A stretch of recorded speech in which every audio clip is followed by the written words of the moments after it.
আপনি যদি রাতে ঘুমানোর সময় এই 4টি জিনিস আপনার পাশে রেখে ঘুমান তাহলে আপনার সঙ্গে ভবিষ্যতে খুবই খারাপ কিছু ঘটতে চলেছে। কারণ আপনি যদি এই 4টি জিনিস আপনার বালিশের পাশে রেখে ঘুমান তাহলে আপনি অতি শীঘ্রই দরিদ্র হতে চলেছেন।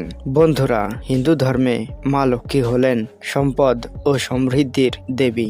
যে সংসারে মাতা ধনলক্ষ্মী অবস্থান করেন সেই সংসারে কখনোই দুঃখ, কষ্ট ও দরিদ্রের অশুভ ছায়া পড়তেই পারে না। কিন্তু আপনি কি জানেন যে মাতা ধনলক্ষ্মী হলেন খুবই চঞ্চল। পরিবারে কোনো ভুল হলে তিনি রুষ্ট হন এবং সেই পরিবার থেকে বিদায় নেয়। সেই কারণে মাতা ধনলক্ষ্মীকে সন্তুষ্ট রাখার জন্য আমরা কত কিছুই না করে থাকি, কিন্তু আমরা প্রতিদিন এমন কিছু কর্ম করি যেই কর্মের মাধ্যমে আমরা নিজেদের অজান্তেই মাতা ধনলক্ষ্মীকে রুষ্ট করে ফেলি, আর তখন থেকেই সমস্যার সৃষ্টি হয়। তাই আজকের এই ভিডিওতে আমি আপনাদেরকে 4টি বিশেষ গুরুত্বপূর্ণ কথা বলবো। পার্স বা মানি ব্যাগ।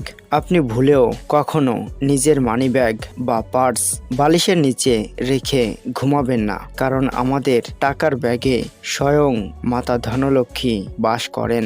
রাতে ঘুমানোর সময় বালিশের নিচে পার্স রাখলে অপমানিত বোধ করেন মাতা ধনলক্ষ্মী। যেই মানুষেরা ঘুমানোর সময় নিজের মানি ব্যাগ বালিশের নিচে রেখে ঘুমান সেই সমস্ত মানুষেরা অকারণে অর্থ খরচ করে, যার ফলে এই সমস্ত মানুষেরা কখনোই অধিক অর্থ সঞ্চয় করতে পারে না। মাতা ধনলক্ষ্মীর সঠিক স্থান হলো আলমারির লকারে, বালিশের নিচে নয়। জলের গ্লাস। রাতে ঘুমানোর সময় বালিশের কাছে বা মাথার সামনে জলের গ্লাস রাখবেন না। রাতে উঠে জল খাওয়ার প্রয়োজন হলেও জলের গ্লাস বিছানা থেকে একটু দূরে রাখবেন। বাস্তুশাস্ত্র অনুসারে এই অভ্যাসগুলি যাদের থাকে সেই সমস্ত মানুষদের আর্থিক সমস্যা লেগেই থাকে। বই।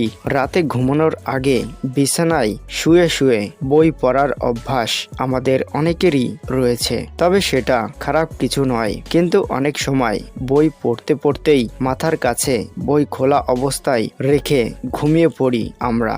বাস্তুশাস্ত্র অনুসারে এই অভ্যাসটি একেবারেই ভালো নয়। এর ফলে আমাদের শরীরে অশুভ শক্তির প্রভাব পড়ে। বই, সংবাদপত্র এই সবের সঙ্গে বুধ গ্রহ সম্পর্কিত। বই খোলা রেখে ঘুমিয়ে পড়লে বুধের নেগেটিভ শক্তির প্রভাব বেড়ে যায়। এর ফলে রুষ্ট হয় মাতা ধনলক্ষ্মী, যার কারণেই সেই পরিবার থেকে বিদায় নেয় মাতা ধনলক্ষ্মী। ঘড়ি। বন্ধুরা, রাতে ঘুমানোর সময় বালিশের কাছে ঘড়ি রাখবেন না। এর ফলে সেই পরিবারে অশুভ শক্তির প্রভাব ছড়িয়ে পড়ে। তাই আপনি যদি আপনার পরিবারের উপর শুভ শক্তির প্রভাব বিস্তার করতে চান তাহলে আজ থেকেই আপনি এই সমস্ত নিয়মগুলি অবশ্যই মেনে চলবেন।